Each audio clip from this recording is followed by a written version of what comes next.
மாண்புமிகு புரட்சி தமிழக எடப்பாடியோட ஆட்சியிலே, அம்மாவுடைய ஆட்சியிலே ஸ்மார்ட் திட்ட பணிகளுக்காக 1296 கோடியிலே லோயர் கேம்பில் இருந்து கூட்டு குடிநீர் திட்டம், 1000 கோடியிலே பறக்கும் பாலம், வைகை ஆற்றின் குறுக்கே தடுப்பணைகள், பாலங்கள், இது போன்ற வளர்ச்சி திட்டங்களின் மூலம் 5000 கோடி அளவிலே திட்டங்களை புரட்சி தமிழக எடப்பாடி அவர்கள் நம்முடைய மதுரை ஆட்சியர் கூடுதல் கட்டிடம், அதே போன்று புதிய வட்டாட்சியர் கட்டிடம், அதே போன்று நகராட்சிகளுக்கு புதிய கட்டிடம், யூனியன் அலுவலகங்களுக்கு புதிய கட்டடம் என்று வழங்கப்பட்டது.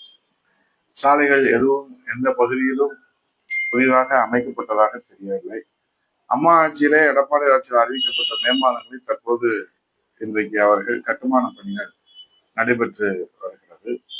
இப்ப இந்த 250 கோடியிலே நடைபெற்றிருக்கிற உண்மை நிலவரம் என்ன என்று நாம் பார்க்கிற போது, இன்றைக்கு மாண்புமிகு முதலமைச்சர் அவர்கள் 5 மண்டல தலைவர்களையும் 2 நிலைக்குழு தலைவர்களையும் ராஜினாமா செய்ய சொல்லி உத்தரவு பிறப்பிக்கப்பட்டு கட்சி தலைமை உத்தரவின் மீது அவர்கள் ராஜினாமா செய்திருக்கிறார்கள்.